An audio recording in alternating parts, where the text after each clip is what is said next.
Greetings, rats, and welcome back to Rat's Workshop.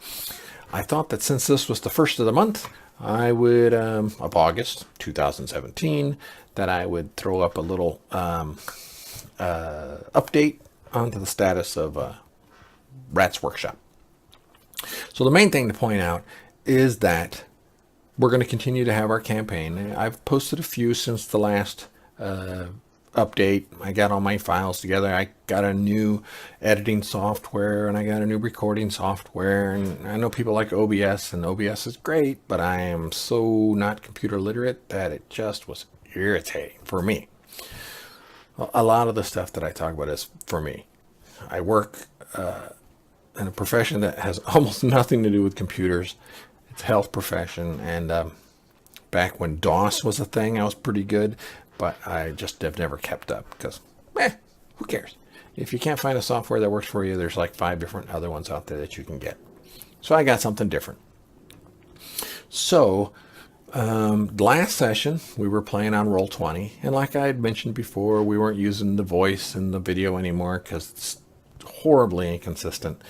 So I had bought a module through Roll20 called The Lost Shrine of Tomoachan. That's part of the Yawning Portal, Tales of the Yawning Portal, put out by Wizards of the Coast for D&D 5e. So I thought, what the heck, let's play something. I was going to try to see how the pre-made adventures would work, because some days, I just want to play and then we have to cancel because I haven't created anything, or it's kind of seat of the pants flying around and it doesn't make any sense.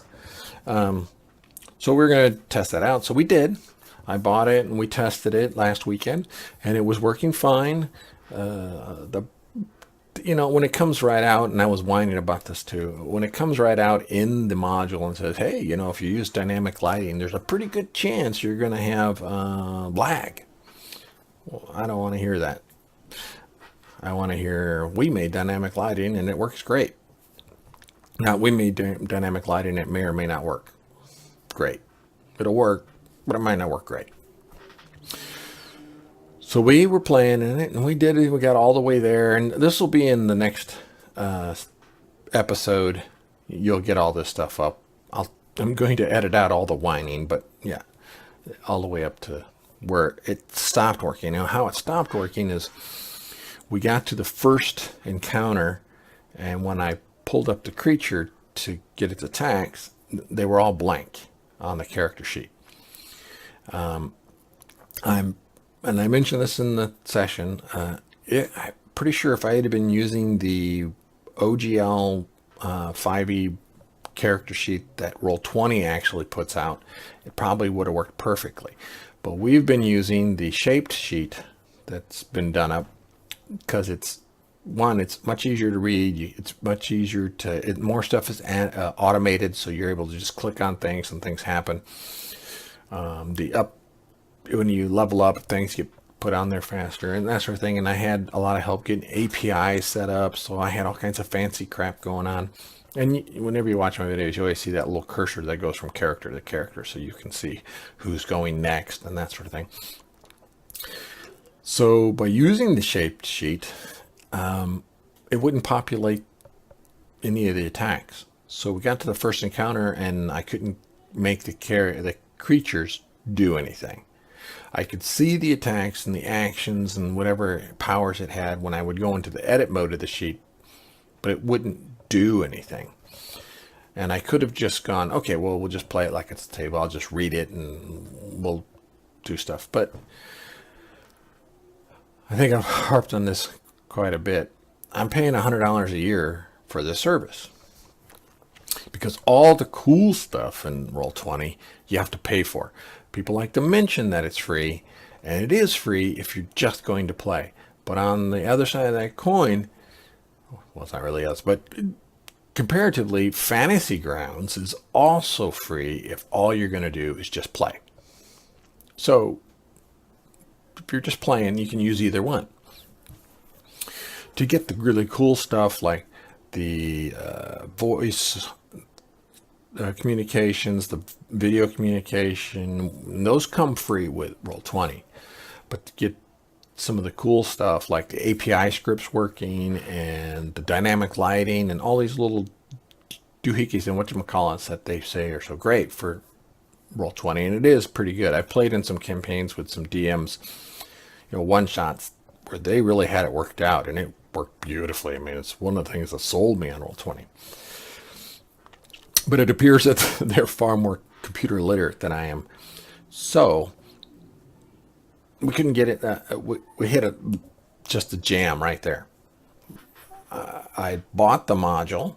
I had paid a subscription, and we hit a log jam. That's where it hit.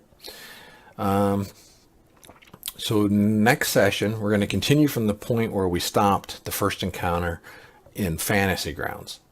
And I've been playing Fantasy Grounds, and they did quite a really nice update on Fantasy Grounds. Really nice.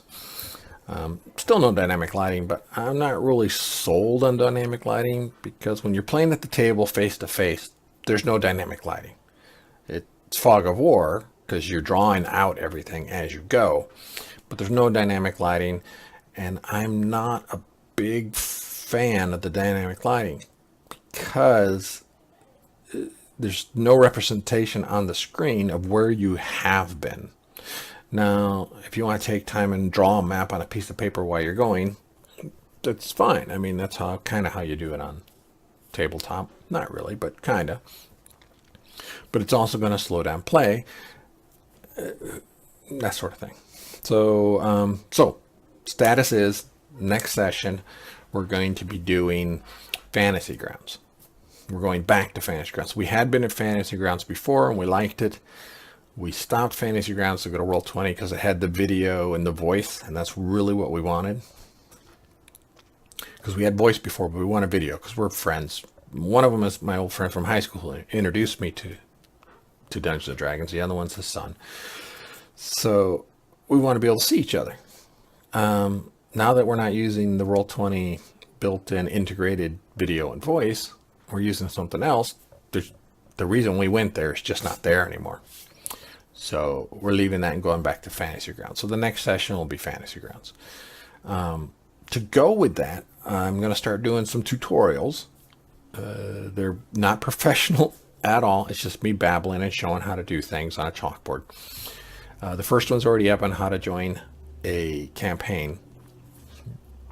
And I go a little bit too far on that one. When I should have taken 5 minutes, I did 10 minutes on because I went a little bit further.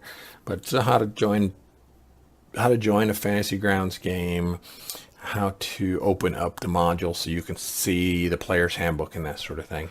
And the next tutorial, which I'm going to do probably this weekend if I get a chance, is going to be actually making a character. And while these things are aimed towards my own campaign, they'll be good for anybody's campaign that's going on. So that's pretty much it. That's the status of Rat's Workshop. At the end of this month, I'm off to Dragon Con. I'm going to be wearing these bad boys behind me. I'm going to be the Witch King of Angmar, which I wore last time and got lots of pictures and stuff. You can see that on my, I don't think it's on my YouTube page, but you can see that sort of thing. And I'm also going to be a stormtrooper and probably a Starfleet officer or something like that. I don't know. I just go and have a good time. I really go just to see everybody else's costumes. Because, man, those people, they do some fantastic costumes. I mean, really intricate, wonderful costumes. You could spend the whole day just walking around looking at people's costumes. And it's 3-4 days long. You can spend the whole time doing that. And that's where we're at right now. So thank you for coming and listening to my babbling. And I'm going to get back to maybe doing another tutorial and that sort of thing. So thanks for joining me. And have a good day.